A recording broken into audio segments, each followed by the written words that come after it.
Hi, this is Noelle at Petitti's at Oakwood Village, and we're up in our landscape around our offices, and we actually had a dead rose bush over the winter, so we removed that, and Taylor will show you the video. And then we planted according to Angelo's 6 steps for success, and you can find those on the backs of our soil packages.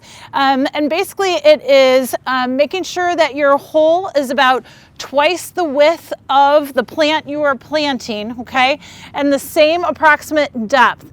The reason being is we want you to take out some of that existing soil, put it off to the side, and then we want you to actually incorporate part of planting mix or sweet peat or whatever organic matter you can get your hands on to really amend that soil so it's a better draining soil, more workability, definitely higher nutrient value when you put it back around the plant. I kind of backfill part way, and then I go ahead and I use my fertilizer. So in this case I used Rose Tone.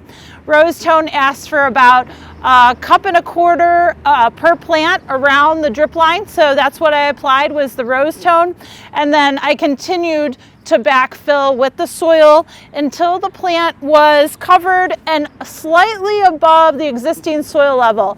Because our soil is so clayey, it retains a lot of water, and so what we don't want is to push the plant and the root system down into the bottom of the hole. We actually want to raise it up just a little bit so the root system is not sitting in that water, okay? The last thing is basically just making sure that the plant is tamped in around. And I did forget to mention that I always score the root system of the plant. So I did have my knife with me. I scored around the rows before I put it in the hole to plant it. That just makes the root system move out into the landscape. After that, really what we're waiting for is we watered in with our Petitti plant starter and root stimulator to give it a good fresh start for the new root systems to form. And then really what we're waiting for is a little bit more rain.